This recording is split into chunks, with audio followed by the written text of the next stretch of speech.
But listen, you guys know about the news with Aaron Rodgers. I mean, it consumed the day to have really before, well, certainly draft day. It consumed draft day for sure. It consumed the entire weekend.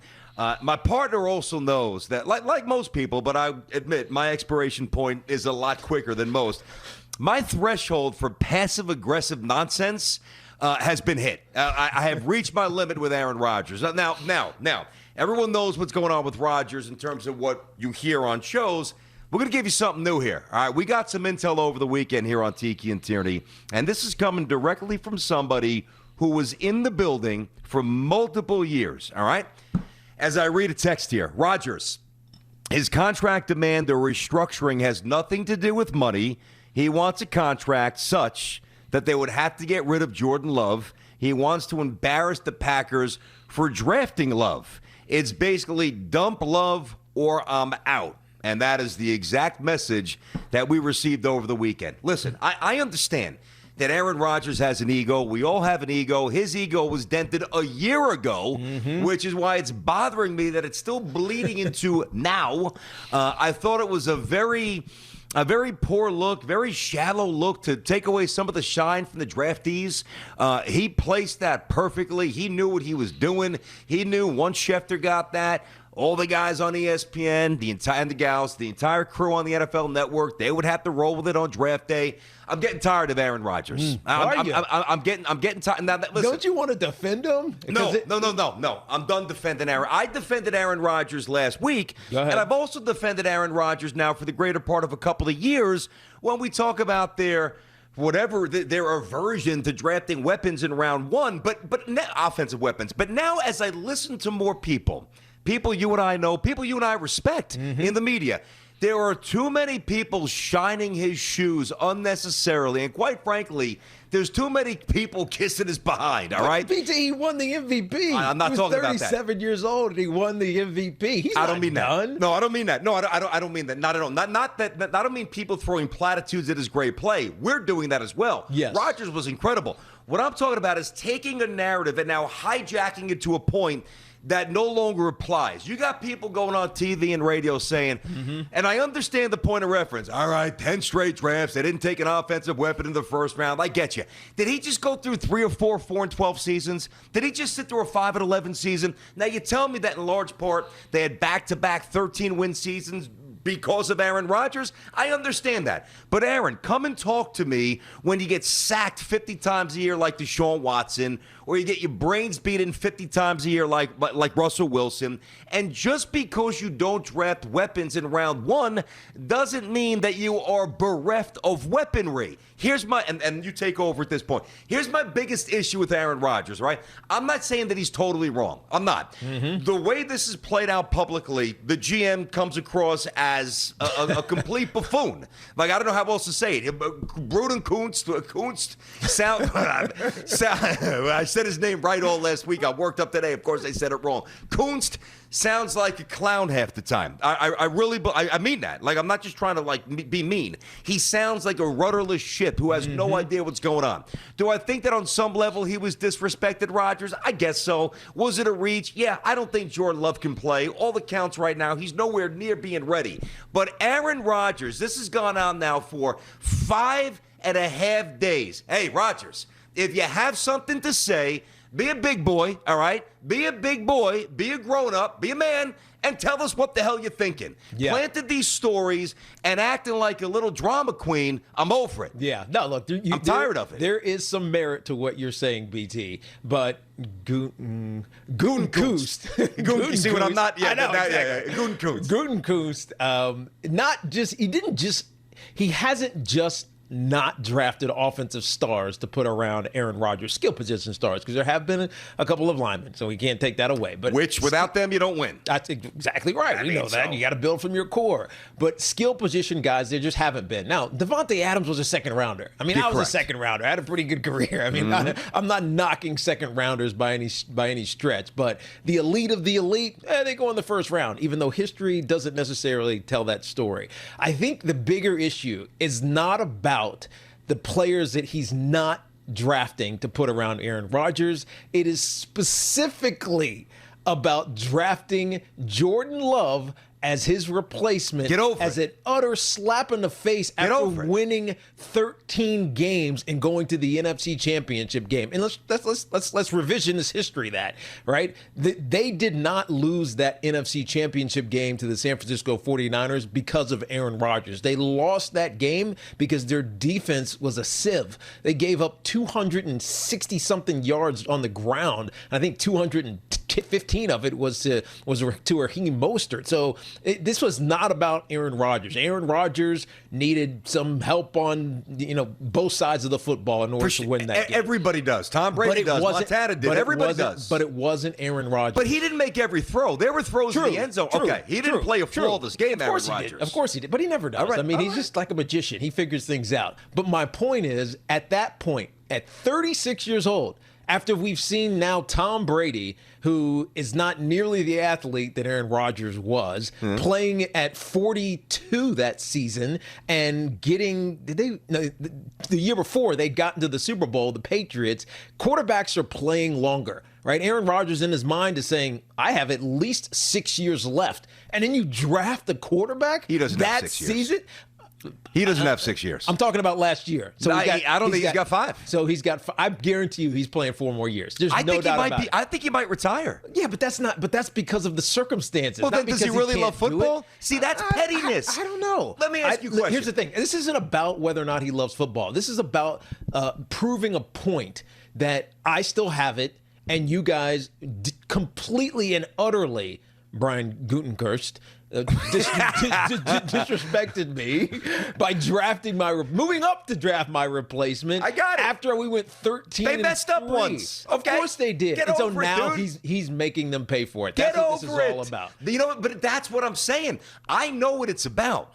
And I'm going to read that text we got over the weekend again. If you guys are just tuning in, we got some good intel from somebody who was in the building for multiple years with the Packers that, helped us, at least connect some more dots for this show and now for you by extension.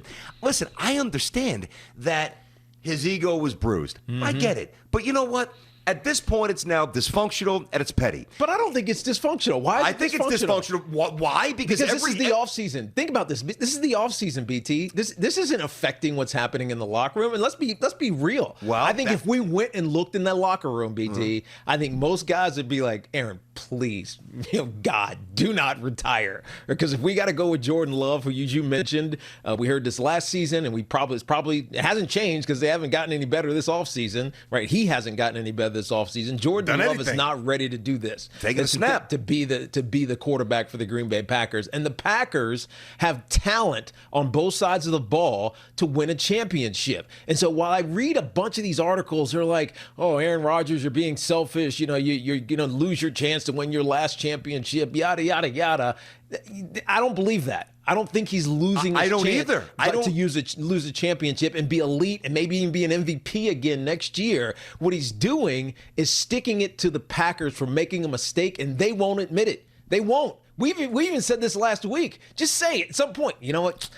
Yeah, we screwed up with Jordan Love. It is what it is. I think that we they're screwed out. We screwed slowly getting there. I mean, what do they want to go out there with a white flag in the middle? We messed up. You know why? We're sorry, buddy. You know why, BT? Hey, come on. You know the why? The fact that Jordan Love's not on the field tells you all you need to know. BT, they but you know drafted why? the wrong guy. You know why that's important? Why? Because that's what Aaron Rodgers wants. Yeah, but nobody else would play it this way. Like, let me tell this guy I want the Wilson didn't play it this way?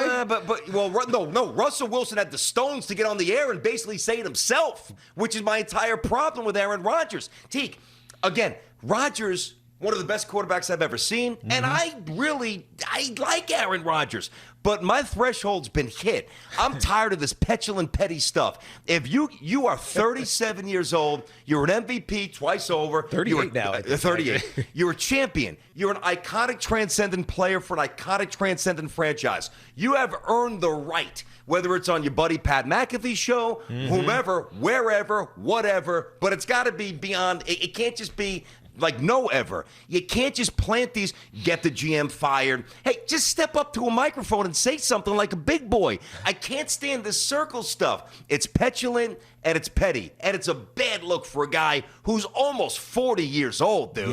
Yeah. I mean, read the room. Jordan Love, he can't shine your shoes. He's not playing. You're not going to the bench. Now, again, What do the Packers do? Do you fire Gutekunst just to placate him? If you do that, knowing Aaron Rodgers, he might still say, no. I don't think so. But you never know. Yeah. And if you fire the GM for a guy who you say 5 years, I think that's too ambitious. I don't say, because unlike Brady, the 1 year when his knee popped on opening day, when he got hit, Aaron Rodgers has had a penchant for these little nagging injuries that Tom Brady's never had. Yeah, but one he got dumped on his shoulder. Who was that? That was Tom Brady doesn't get dumped on his shoulder. Well, and what he does, he gets up. He got dumped on his shoulder and broke his collarbone. That was one. Then he had an ankle injury that was lingering. Tom Brady doesn't have that. But he played through it. In fact, he was legendary for playing through it. Look, I don't have a clue what actually Aaron Rodgers wants, but I do know that he wants Jordan Love out of the picture to embarrass the Green Bay Packers. And don't you think that's petty? Like, you don't have an issue with that? To me, he's overstepping his bounds, trying to get guys fired? Maybe, but I understand Rodgers? it. I understand it. I really do understand it. Fundamentally, I understand it, too. That's why I say, hey, I get it, the ego's bruised, but there's got to be a line of delineation. Being able to comprehend it as a premise is one thing from actually implementing it and trying to get a guy fired. Here's the problem. I think the GM, Brian Gutekunst. Did you call him Hurst? Curse, I know, right? Gutekunst. I'll get it right eventually. Yeah. It's not important. You know what? He might not be around long enough. Yeah. He might not have to get it right. He doesn't have the delivery. And I forget who we were talking to last week. It said this. James Lofton. We talked about this, right? No, was it Lofton? Yes, because he does the preseason games. Yeah. Exactly right. James Lofton was saying he's just not, I don't know, he's not emotive. Yeah, right? Yeah. About anything, positive or negative. Positive or negative. He's just kind of like matter of fact. And that's pissing Aaron Rodgers off. Can you imagine? Imagine this. Like, you're really upset about something, and whoever you're upset with, this person, or whatever this issue is about, it's just kind of like, okay, I hear you. Yeah. That's the worst. No, that would infuriate me. I'm really sorry, Brandon. Yeah. I understand. I got you. Like, it's almost like a placation. Exactly. No, I hear you. It almost makes it worse. You know what I mean? It's almost apathetic. It does make it worse. That's right. Because be pissed off. Be ecstatic. But don't be apathetic. Let me know you care. It's worse. Exactly. And I think that's what Aaron is getting, and it's making it worse for him. Okay. And especially because they've decided that they were going to fix this by saying Aaron's our quarterback of the future for the foreseeable future. Remember, we had that conversation last week. Yes. We're working on a contract extension. There's been no movement on a contract extension to prove to Aaron, that he is the man for the foreseeable future. And so it's just compounding and compounding and compounding. And Aaron's that kind of guy, whether you love it or not, hate it or whatever. And I don't love it. He is that kind of guy where if you're sitting still, then you're going backwards. Yeah, I've got, limits with that. I just believe now if you're 23, 24, 25 years old, you got to take it on the chin and you got to bite your tongue. I mean, you can speak out. You might... you might really overstep your bounds, but you get to a certain point. I don't care what business you're in. Not that you're disrespectful, not that you don't respect authority, but I mean, Aaron Rodgers has earned the right to speak out. Tiki, if he came out this past weekend and said, you know what, I don't trust Gutekunst, I want him fired, Jordan Love can't shine my shine, I would have more respect for that. Than this nonsense, this game that he's playing, this childish, petty game. I don't like it. It's a bad look. You can't just malign a teammate, though. That's the problem. All right, then malign the GM. Stop short of maligning Jordan Love. That's fine. That's a good point. Malign the GM. Here's publicly, though. Have some stones. Do it the right way. Here's the problem: is that Jordan Love is the unfortunate. I don't even know what collateral damage. Yeah, exactly. Unfortunate collateral damage for sure. This. And I mean, maybe he has an okay career after that. I have no idea. This puts him in such a difficult spot professionally. From whether it's here with the Green Bay Packers or wherever he goes next, it just puts him in a bad spot because he's now associated with this drama that's threatening to tear apart a team. Yeah, and listen, if Rodgers somehow does come back to Green Bay, which I said last week ain't happening. Now it's going to have to be after June 1st based on, just how punitive the finances are now before June 1. And at that point, it's sliced in, I think it's around 22, and then next year will be 17. Yeah. But to do it now, it's like 35, 36 mil. You can't do it now. But if he is back in Green Bay next year, and again, I don't think he will be, but if he is, can you imagine that quarterback room? Like, if this is all true, and the fact that Aaron Rodgers hasn't it's publicly out there now, so who that's cares? what I'm saying. You know what I mean? But that he hasn't tapped the brakes on this story that's been just going off the rails for 5 days since Schefter's, earth-shattering report on draft day that Rodgers is this pissed, this disenchanted, and that the recourse could be A, B, or C. He's let this breathe for 5 or 6 days. All right, that tells you all you need to know about whether or not it's true. Number one. That's right. Number two, we just brought up Russell Wilson about 4 or 5 minutes ago. Tiki did, and while I didn't love what Russell Wilson did, at least I had respect for him going on Dan Patrick's show and communicating for himself what's in his heart. Now, I'm not a fan of throwing any teammate under the bus. He did that, and he's going to have to rectify that and reconcile that when he goes to camp. But at least, he put on his big boy pads and sat there in front of a camera and a microphone and spoke for himself. Aaron Rodgers never speaks for himself when it comes to this stuff, and I've lost a modicum of respect for the guy. I don't think he has to. You know what I mean? Well, I'm saying for me, I've lost some respect for but this I'm just approach. saying he doesn't have to speak because we all know what he feels. Well, because and again, he's got people he's got lackeys who are speaking for him, and I don't mean Schefter on that. I don't think this is personal to Jordan Love at all. This is just he just happens to be the guy. You know what I mean? Jordan Love happens to be the guy that the Packers traded up to draft right before Aaron Rodgers had an MVP season at 36 years old. So this isn't personal to Jordan Love. It could have been XYZ quarterback. It doesn't even matter who. I agree with that.